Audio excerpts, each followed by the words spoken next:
The alien girl had no legs, and the human had no friends. Marcus Chen had always been the odd one out. Even among the outcasts at Neo Singapore Station, he managed to find himself alone. The other maintenance workers avoided him not because he was incompetent, but because he had this unsettling habit of actually caring about the alien refugees that most humans preferred to ignore.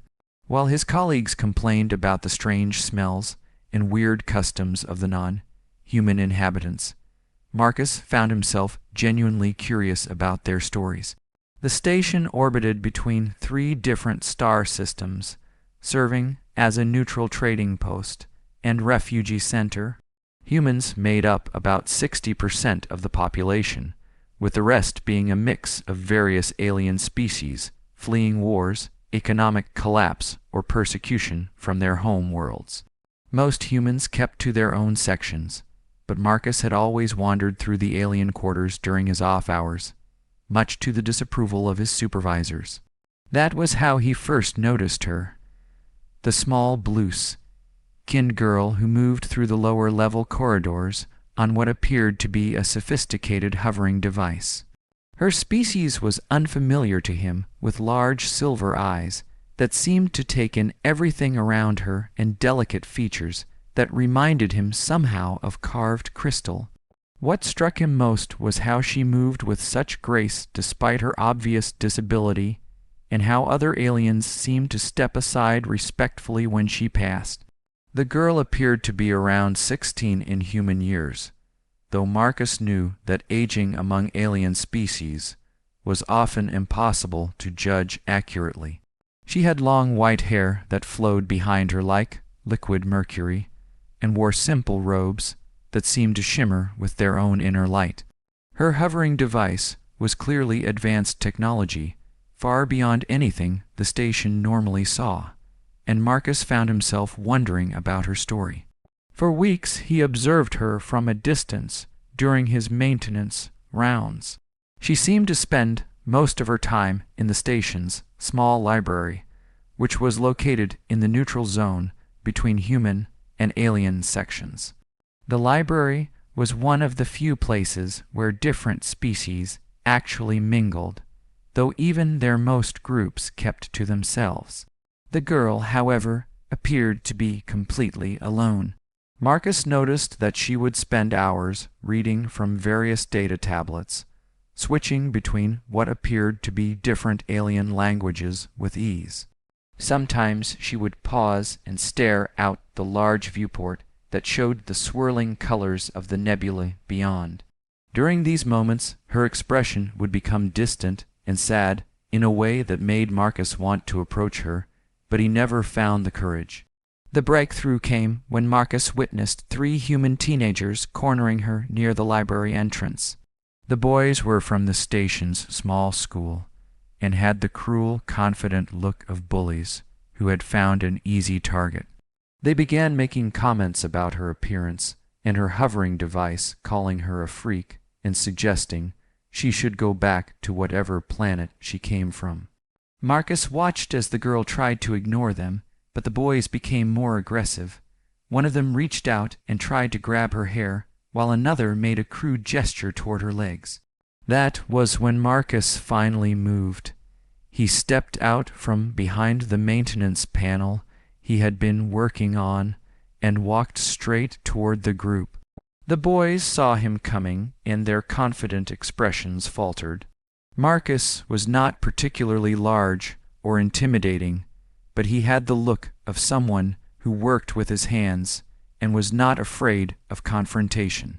More importantly, he was an adult, and they were just kids causing trouble. Without saying a word, Marcus positioned himself between the boys and the girl. He looked at each of them in turn with a calm, steady gaze that somehow conveyed more threat than any shouted warning could have. The boys mumbled something about just having fun and quickly dispersed, leaving Marcus alone with the girl. When he turned to face her, he found those large silver eyes studying him with an intensity that made him suddenly self-conscious. She said something in a language he did not recognize, then seemed to realize he could not understand. She touched a small device on her collar, and suddenly her voice came through in accented but clear English. "Thank you," she said simply. The words carried a weight that suggested she was not often helped by strangers. Marcus found himself at a loss for words. He had acted on instinct, but now faced with actually talking to her, he felt his usual social awkwardness returning. "No problem," he managed to say. "Those kids should know better." She continued to study him with those unsettling eyes. "You are Marcus Chen," she said. It was not a question. Marcus was surprised that she knew his name, but then realized that as a maintenance worker, he probably had his name on his uniform. "Yeah, that is me," he said. "I am sorry, but I do not know your name." "I am called Lyra," she replied. "I have been observing you as well." The admission should have been creepy, but something in her tone made it sound more like a simple statement of fact. Marcus found himself curious rather than uncomfortable. She seemed to be waiting for him to say something else, but he could not think of what that might be. Finally, she spoke again. "You are different from the other humans here. You do not look at us with fear or disgust." Marcus shrugged. "I guess I have always been curious about other species. Most humans here seem to want to pretend you do not exist." Lyra nodded slowly. "It is the same on most stations. Your species tends to be uncomfortable with difference." Something in her voice made Marcus want to know more about her story.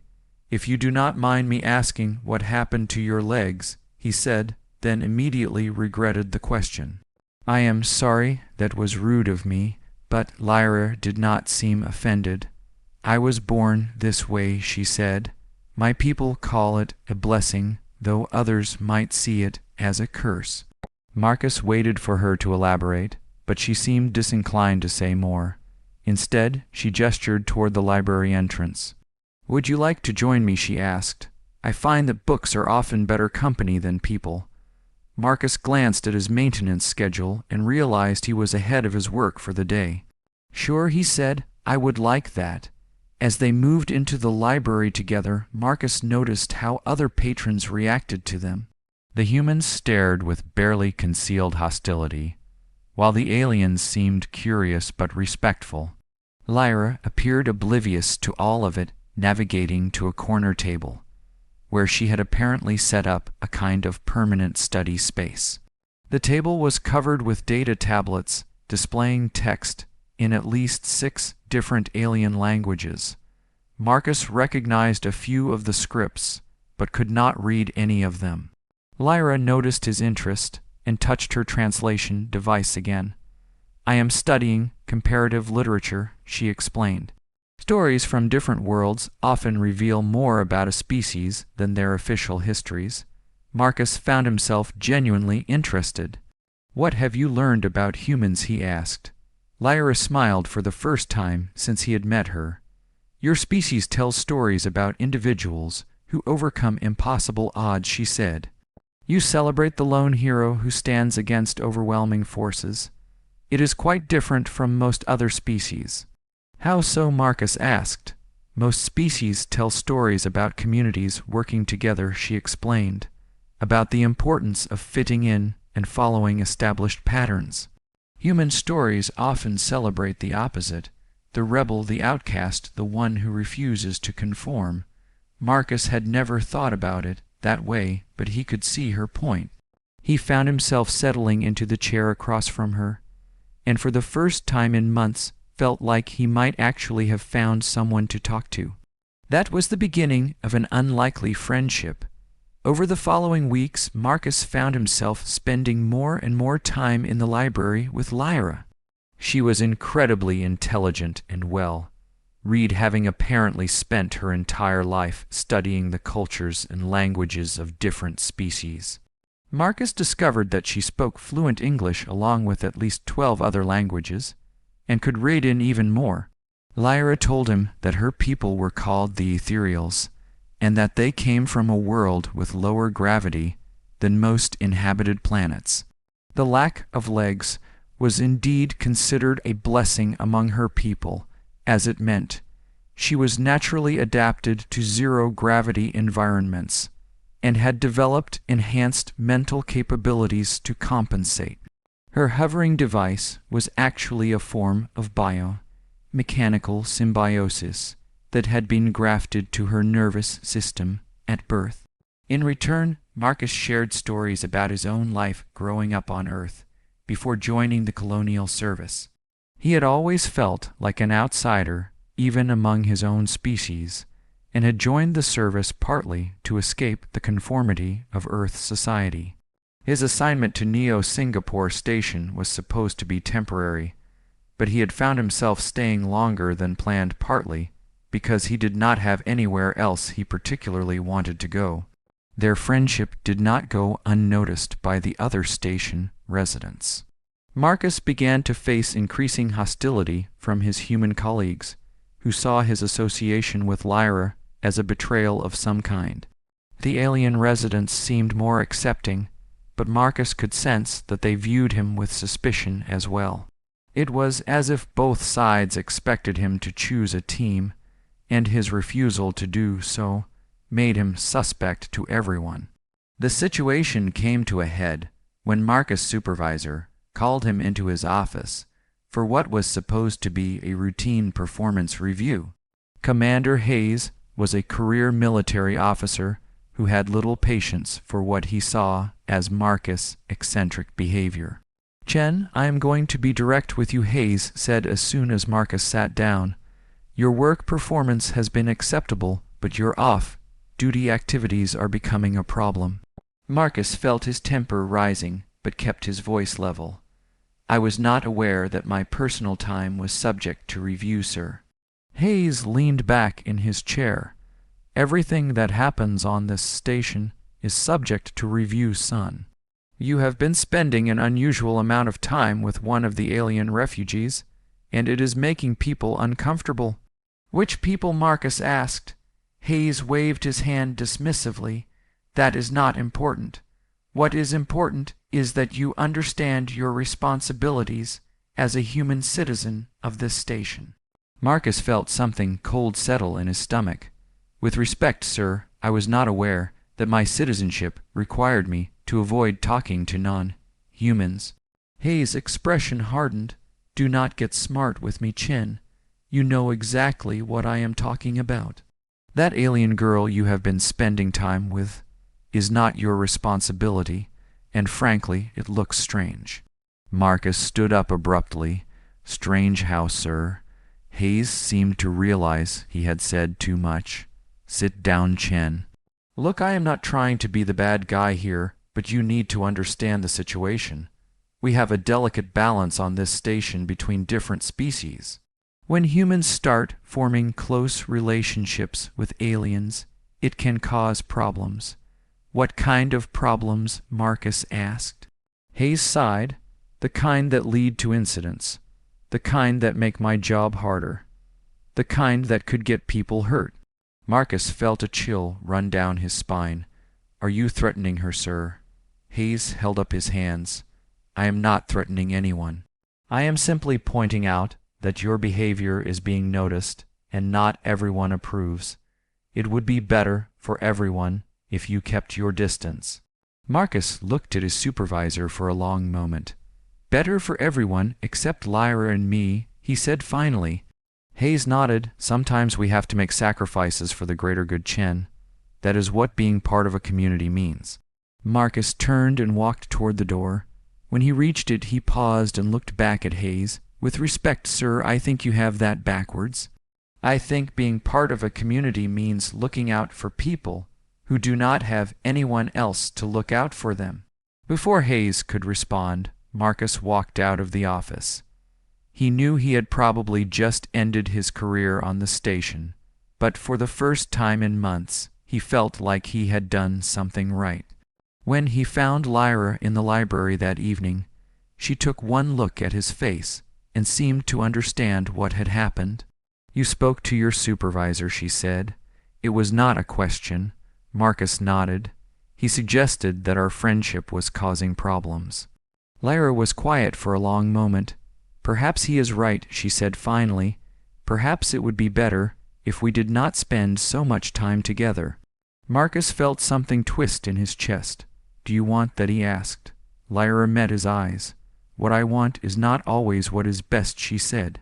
My people have a saying, sometimes the greatest kindness is to walk away. Marcus sat down across from her. My people have a saying too, he said. Sometimes the greatest cruelty is to walk away when someone needs you. Lyra smiled sadly. Your people and my people are very different. Maybe, Marcus said, but you and I are not so different. Lyra studied him for a long moment. You would risk your career for someone you have known for only a few weeks, she asked. Marcus shrugged. I would risk my career for a friend. Time does not really matter. Lyra was quiet for such a long time that Marcus began to worry he had said something wrong. Finally, she spoke again. My people do not have a concept that translates directly to your word friend, she said. We have family, and we have strangers, and we have allies. But the idea of choosing someone outside your family to care about simply because you enjoy their company is foreign to us. Marcus felt a strange mixture of sadness and anger. That sounds lonely, he said. Lyra nodded. It is. But it is also safe. Caring about someone makes you vulnerable to them. Marcus leaned back in his chair. Everything worth doing makes you vulnerable to something, he said. That does not mean you should not do it. Lyra touched her translation device and spoke something in her own language. Then she switched back to English. There is no word in your language for what I just said, she explained. But roughly translated, it means a person who chooses to be vulnerable for the sake of another. Marcus smiled. We call that a friend. Lyra returned his smile. Then I would like to be your friend, Marcus Chen. Over the following days, Marcus noticed an increase in hostile behavior from both humans and aliens on the station. His human colleagues began excluding him from social activities and work assignments, while some of the alien residents seemed to view him with suspicion. It was as if his friendship with Lyra had marked him as some kind of traitor to his own species. The situation escalated when Marcus discovered that someone had been tampering with Lyra's hovering device. The sophisticated piece of technology that allowed her to move around the station had been subtly sabotaged in a way that would cause it to fail gradually over time. Marcus' technical training allowed him to recognize the tampering, but he could not identify who had done it. When he told Lyra about the sabotage, she seemed more resigned than angry. I expected something like this, she said. When two different species become too close, it makes others uncomfortable. Marcus felt a surge of anger. This is not about species, he said. This is about bullies who cannot stand seeing someone different from them find happiness. Lyra looked at him with those large silver eyes. You think this is about happiness? She asked. Marcus paused. Isn't it? He asked. Lyra touched her translation device and spoke in her own language for several minutes. When she finished, she looked back at Marcus. I told you about my people's saying, about walking away, she said. But I did not tell you the whole story. Marcus waited for her to continue. My people believe that caring about someone outside your family is dangerous because it makes you act irrationally, she said. They sent me here not as a refugee, but as an observer. I was supposed to study human behavior and report back to them. Marcus felt something cold settle in his stomach, but that changed, he said. It was not a question. Lyra nodded. That changed when I met you. For the first time in my life, I found myself caring more about someone else's well-being than about my duty to my people. Marcus did not know what to say. He felt honored and terrified at the same time. Lyra continued, My people would see this as a failure. They would say that I have been compromised by human emotions and that I can no longer be trusted. What do you see it as? Marcus asked. Lyra smiled. I see it as the first time I have ever really been alive. Marcus reached across the table and took her hand. Her skin was surprisingly warm and had a texture like polished stone. "I don't care what your people think," he said. "I don't care what my people think either. I care about you." Lyra squeezed his hand. "I care about you too, Marcus Chen. And that is why we need to be very careful." Over the next few days, Marcus began to notice increased surveillance of both himself and Lyra. Security cameras that had never been particularly active suddenly seemed to be tracking their movements, while station personnel began asking casual questions about their activities. Marcus realized that Commander Hayes had not been making idle threats about maintaining balance on the station. The final confrontation came when Marcus was called to perform maintenance on the environmental systems in the alien quarters. When he arrived, he found that the area had been sealed off and that Lyra was nowhere to be found. A quick check of the station's internal sensors revealed that she had been confined to a secure area near the command center. Marcus made his way to the command center and demanded to see Commander Hayes. When he was finally admitted to the commander's office, he found Hayes waiting for him with what appeared to be a formal document. "Chen, I am afraid I have some bad news," Hayes said.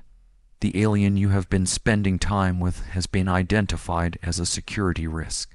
We are arranging for her immediate transfer to a more secure facility." Marcus felt his temper explode. "On what grounds?" he demanded. Hayes looked at him calmly. "On the grounds that she has been conducting unauthorized surveillance of human personnel, and that her continued presence on this station represents a threat to security." Marcus stared at Hayes. "You know that is not true," he said. Hayes shrugged. "Truth is relative, Chen. What matters is maintaining order on this station." Marcus realized that Hayes was not going to be reasoned with.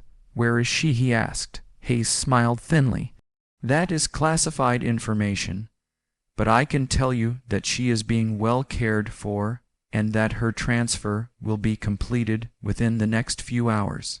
Marcus turned and walked out of the office without another word. He knew that he had very little time to act and that anything he did would probably result in his arrest. But he also knew that he could not let Lyra be taken away without at least trying to help her. Using his maintenance access codes, Marcus made his way through the station's service tunnels to the secure area where Lyra was being held. The facility was designed to hold dangerous criminals and was heavily guarded, but Marcus' knowledge of the station's systems allowed him to find a way inside. He found Lyra in a small cell that had been modified to accommodate her hovering device. She looked up when he entered, and her expression was a mixture of relief and resignation. "I told you this would happen," she said. "I told you that caring about someone makes you vulnerable." Marcus knelt beside her hovering device and began working on the locking mechanism. "Maybe," he said, "but being vulnerable does not mean being helpless." Lyra watched him work. "What are you doing?" she asked. Marcus looked up at her. "I am getting you out of here." Lyra shook her head. "You cannot. Even if you succeed in freeing me, there is nowhere for us to go." "This is a space station, Marcus. There is literally nowhere to run." Marcus smiled. "There is if you know where to look." Marcus had spent months studying the station's systems, and he knew that there were several small maintenance ships that could be used to reach the nearby trading vessels. If they could get to one of those ships, they might be able to find passage to a place where Lyra would be safe. The escape itself was surprisingly easy. Marcus' maintenance codes gave him access to most of the station, and his knowledge of the security systems allowed him to avoid the patrols. The hard part was getting to the docking bay without being detected. They made their way through the service tunnels with Lyra hovering device operating in silent mode. Marcus had rigged a portable power source to ensure that the device would not fail at a critical moment. As they moved through the station, Marcus found himself thinking about what they would do once they escaped. He knew that they could never return to Neo-Singapore Station, and that his career in the colonial service was over. But as he looked at Lyra moving gracefully through the cramped tunnel ahead of him, he found that he did not care. For the first time in his life, he had found something worth fighting for. They reached the docking bay just as the station's alarm systems began to sound. Marcus realized that their escape had been discovered, and that security teams would be converging on their location within minutes. He quickly activated the launch sequence for one of the maintenance ships, and began the pre-flight checklist. Lyra positioned herself in the co-pilot seat and activated her translation device. "Where are we going?" she asked. Marcus looked at her and smiled. "I know a place," she said. "It is not much, but it is free." The ship launched just as security personnel entered the docking bay. Marcus could hear Commander Hayes' voice over the communication system, demanding that they return to the station immediately.